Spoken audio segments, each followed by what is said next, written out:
ನಮ್ಮ ಚಾನೆಲ್ನ ಆತ್ಮೀಯ ವೀಕ್ಷಕ ಬಾಂಧವರೇ ನಮಸ್ಕಾರ. ಬಿಗ್ ಬಾಸ್ನಲ್ಲಿ ತುಂಬಾ ಚೆನ್ನಾಗಿ ಮೂಡಿಬರ್ತಾ ಇದೆ. ಈ ವಾರ ಅಂತೂ ಗಿಲ್ಲಿ ಮತ್ತು ಅಶ್ವಿನಿಯವರ ವಾರ ಅಂತಲೇ ಹೇಳ್ಬೋದು.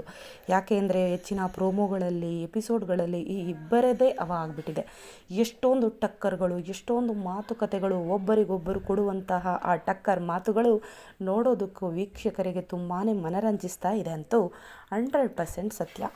ನಿನ್ನೆ ಎಪಿಸೋಡ್ನಲ್ಲಿ ನಾವು ನೋಡಿದ್ವಿ, ಗಿಲ್ಲಿ ಡೈರೆಕ್ಟಾಗಿ ನಾಮಿನೇಷನ್ ಅನ್ನು ಯಾರನ್ನೂ ಸಹ ಮಾಡಬಾರ್ದು ಅನ್ನೋದನ್ನು ಅಶ್ವಿನಿಯವರನ್ನು ತೆಗೆದಾಕ್ತಾರೆ. ಆದರೆ ನೀವು ರಾಜ ಈ ಮನೆಗೆ, ನಿಮಗೆ ರಾಣಿ ಯಾರು ಬೇಕು ಅಂತ ಕೇಳಿದಾಗ ಗಿಲ್ಲಿ ಯೋಚನೆಯನ್ನು ಮಾಡಿ ನನಗೆ ಅಶ್ವಿನಿ ಅವರೇ ಇರಲಿ ಅಂತ ಹೇಳಿ ಸೆಲೆಕ್ಟ್ ಮಾಡಿಬಿಡ್ತಾರೆ. ಎಲ್ಲರಿಗೂ ಸಹ ಆಶ್ಚರ್ಯ, ಅಶ್ವಿನಿಯವರಿಗೂ ಸಹ ಆಶ್ಚರ್ಯ.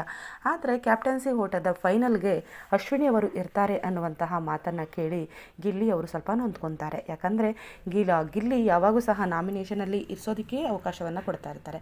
ಆದರೆ ಈ ರೀತಿ ಮಾಡಿದ್ದು ಎಲ್ರಿಗೂ ಸಹ ಆಶ್ಚರ್ಯ ಅನ್ನಿಸ್ತು. ಎಲ್ಲರೂ ಸಹ ಕಾವ್ಯ ಅವರನ್ನು ರಾಣಿಯಾಗಿ ಮಾಡ್ಕೋಬಹುದು ಅಂತ ಹೇಳಿ ಅಂದ್ಕೊಂಡಿದ್ರು. ಬಟ್ ಇಲ್ಲಿ ಆಗಿದ್ದೇ ಟ್ವಿಸ್ಟ್. ಗಿಲ್ಲಿ ಯಾವಾಗಲೂ ಸಹ ತುಂಬಾ ಬುದ್ಧಿವಂತ ಅಂತ ಹೇಳ್ಬೋದು. ಯಾವಾಗಲೂ ಸಹ ಎಲ್ಲಿ ಕಂಟೆಂಟ್ ಸಿಗುತ್ತೆ, ಎಲ್ಲಿ ಮಾತುಗಳು ಸಿಗುತ್ತೆ, ಎಲ್ಲಿ ಯಾವ ರೀತಿಯಾಗಿ ಮಾತನಾಡಿದ್ರೆ ಪುಷ್ ಸಿಗುತ್ತೆ ಅನ್ನುವಂಥದ್ದು ಪ್ರತಿಯೊಬ್ಬರಿಗೂ ಸಹ ತಿಳಿದಿರೋದಕ್ಕಿಂತ 10 ಪಟ್ಟು ಗಿಲ್ಲಿಗೆ ಚೆನ್ನಾಗಿ ಅವರು ಅರ್ಥ ಮಾಡ್ಕೊಂಡಿದ್ದಾರೆ.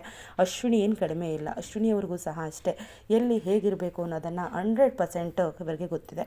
ಫೈನಲಲ್ಲಿ ಗಿಲ್ಲಿ ಹಾಗೂ ಅಶ್ವಿನಿಯವರು ಪಕ್ಕ ನಿಂತು ಫಿನಾಲೆಯನ್ನು ಗೆಲ್ಲೋದಕ್ಕೆ ಅರ್ಹರು ಅಂತ ಹೇಳಿದ್ರೆ ಅದು ಡೌಟೇ ಇಲ್ಲ. ಆ ರೀತಿಯೂ ಸಹ ಆಗ್ಬೋದು. ಅಷ್ಟೊಂದು ಚೆನ್ನಾಗಿದೆ. ಈ ದಿನದ ಪ್ರೋಮೋವನ್ನು ನೋಡೋದಾದರೆ ಇಬ್ಬರು ಜಗಳಕ್ಕೆ ಬಿದ್ದಿರೋ ರೀತಿಯಾಗಿ ಕಾಣಿಸ್ತಾ ಇದೆ.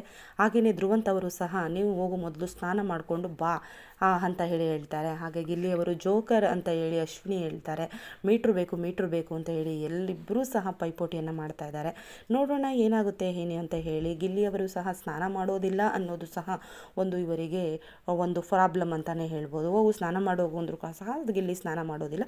ಇದು ಎಲ್ರಿಗೂ ಸಹ ತುಂಬ ಎಪಿಸೋಡ್ಗಳಲ್ಲಿ ನೋಡ್ತಾ ಇದ್ದಾರೆ.